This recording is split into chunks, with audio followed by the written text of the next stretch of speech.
Okay, well, yes, tell me more. The text we read for today, it talks about demystification.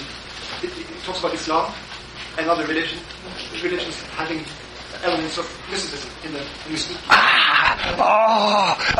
Yeah. Yes, demystification. Yes. The problem is that Alex has got a very specific meaning in sociology. Okay.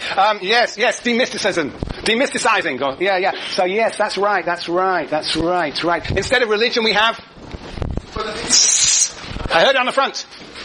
Science, that's more the rational. Yes, I think, but he will also talk about the rationalization of religion. That is making religion more coherent. So all these answers that you're giving are actually sort of different connotations of the idea of rationalization. The idea is cost-benefit analysis, calculation. The idea of Courtney, right, that you pursue an end in the most efficient way possible. Right? Have you done anything this today, Conrad, that is driven by that idea that you've done something efficiently? Do you think your life is organized efficiently? Do you have a timetable? Yes. You have a timetable that tells you have to go from A to B to C. Everything is worked out so that you... No, not exactly. It doesn't always go the way I want it to. Yeah, but you do your best. Yeah, you have a goal, and you want to... The goal is to get out of here as quickly as possible, and you figure out the means. Right? The most efficient means. That is the idea. Now basically, Weber said when we talk about rationalization, it is that increasingly our action is subject to what? To the most efficient way of doing things, as opposed to the most traditional way, the customary way, or the emotionally satisfying way. Yes, efficient means. Calculation. That's another idea. Calculation. Yes, efficient means. Yeah, these are some of very good. These are some of the connotations. And that, science will often be the ways in which we figure out the most efficient way of doing things. Science is based on rational thinking and therefore helps us achieve our goal most efficiently, Lauren. Well, Dave always talks about things from both sides. It's very two-sided issues. I think of rationalization is weighing two different options. Yes, weighing two different options. And you're absolutely... Well, that's very interesting. You have to choose the most efficient one. Yeah, you have to weigh them up. Yeah. Yes, very good. Yes, choosing amongst possibilities. Yes, that's right, yes. And you're absolutely right. It's a very nice formulation about Weber, weighing different options, weighing different values. He says the world is made of plurality of values and we have to weigh them up. A very good vocabulary, weighing up, yes. Yes, and that is part of rationalization. I'll say that, in fact, the process of rationalization, what he calls disenchantment, is the multiplication of values in society, yes. Okay, Jason. Also, when I kind of think of using the more efficient analysis to make decisions, sometimes that can get in the way of, or deter, creative impulses. Yes, so rationalization can subject things to procedures that sort of dehumanize human beings, limit their autonomy. Yes. All these are nice and important connotations of rationalism. And I'm not going to give you a clear definition, or at least not yet, but I'm going to give you 4 moments, 3 moments and 1 supplemental moment of rationalization. First, for him, rationalization comes along with capitalism. With the rise of capitalism. And he's going to be interested in MWBRC. Sienna, now you're great with initials. What do you think MWBRC is? More worms. Go on. More worms, big red cake. Oh, more worms, big red cake. Yeah, well, if that helps you remember it, fine. Anybody got any other suggestions? Conrad.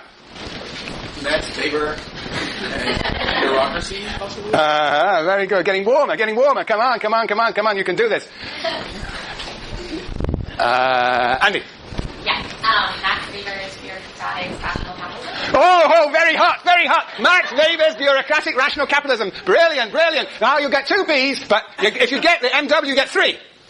Okay, it's not Max Weber. But the other one is, what did you say?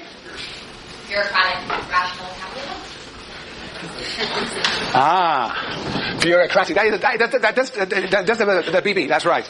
But yeah. Well, I'll give you rational capitalism. Okay.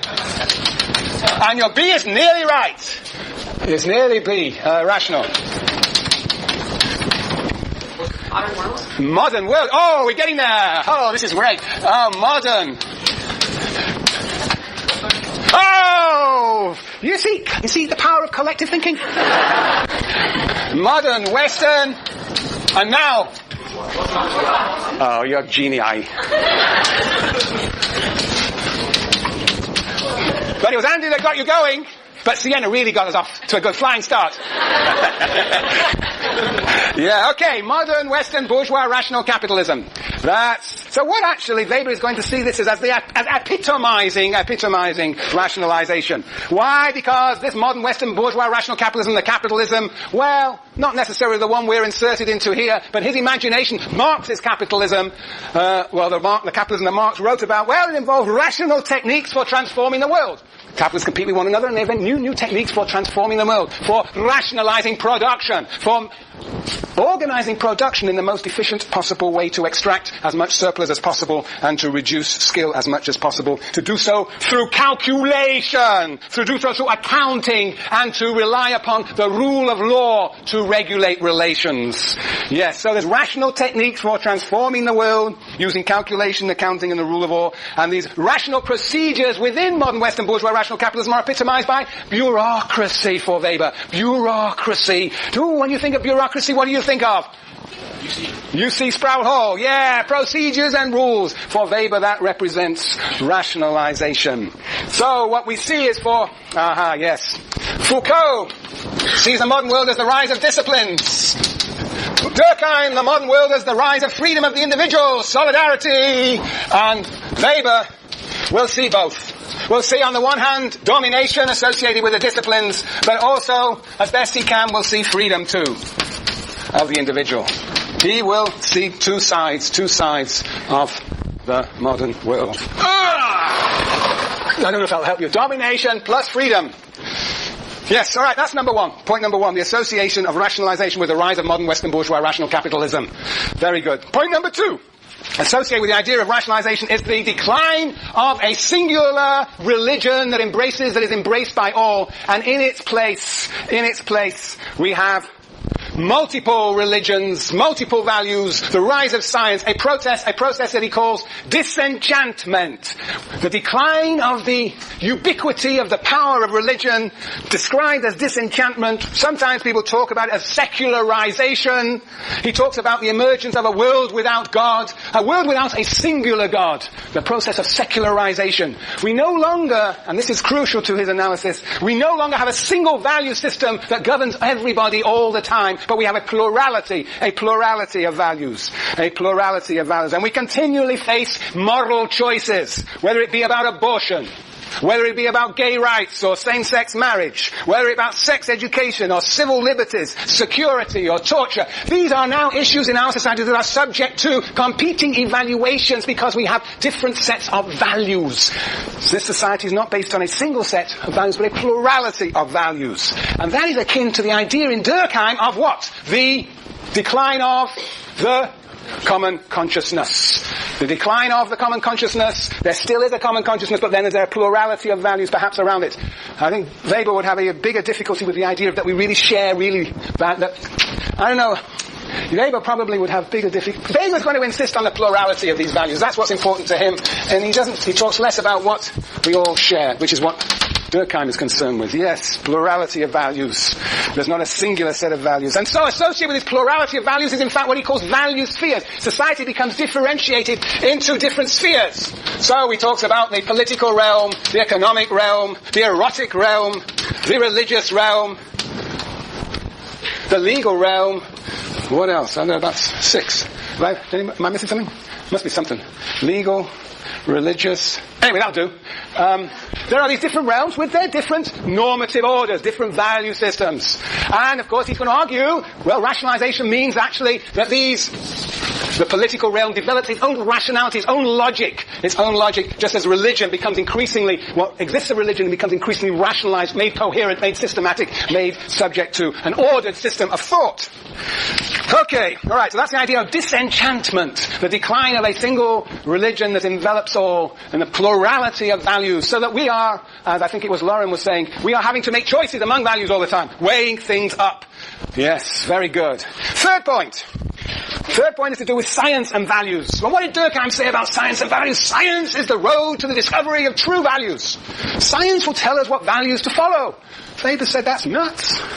No, science cannot tell us what values to pursue. Science cannot tell us what values to pursue. Science can only tell us what are the consequences of pursuing certain values and what are the prerequisites for the existence of certain values. It cannot tell us what to do.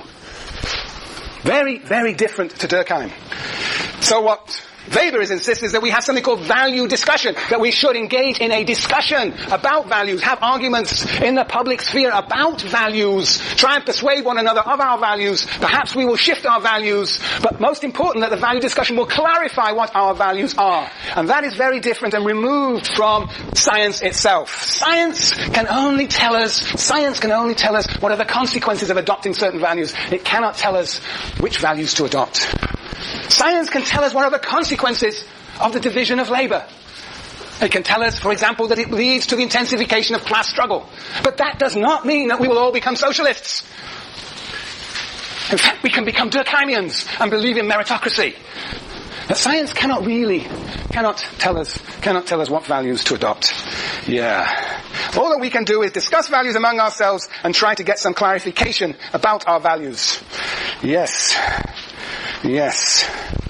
So science can tell us what are the consequences of adopting certain values. But also he's going to say something else. No, let's see if we can. Science. Values. Consequences tells us the consequences of values. Or if we have a particular project,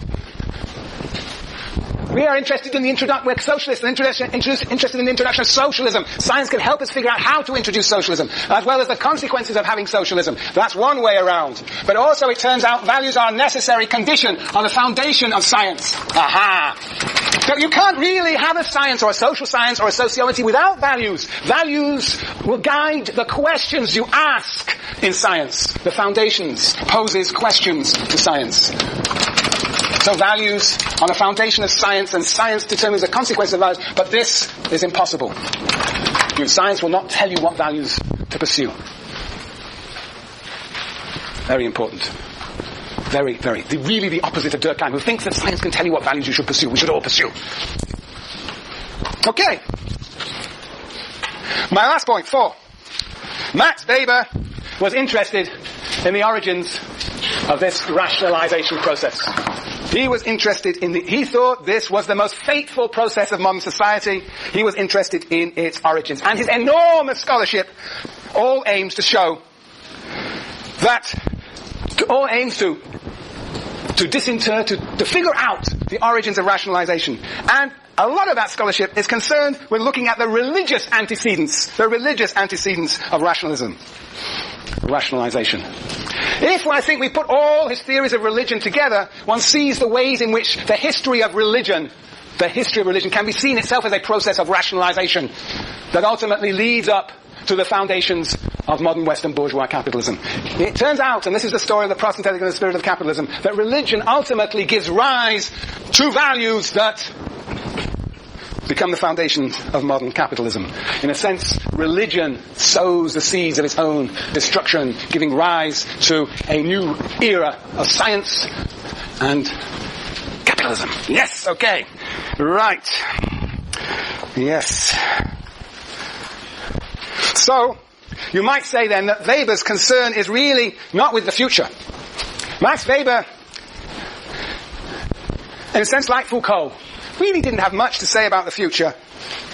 That it could move this way or that, but he was not obsessed with the future as Marx was, as Durkheim was. No. He was more concerned with history, with the origins of this process of rationalization. The origins of this very unique and extraordinary phenomenon. In particular, as far as we're concerned, he was particularly concerned with the origins of modern Western bourgeois rational capitalism. Yes. And the role that religion played in bringing this peculiar phenomenon about. Okay. So there are my 4 points about rationalism. Association with capitalism, point number 1. Point number 2 was the idea of disenchantment, the decline of a single religion that embraced everybody. And third, the relation between science and values. And fourth, his concern with the origins of rationalism, and in particular, modern Western bourgeois rational capitalism. Very good. Okay. Now, we're going to go through this book. Well, not all of it.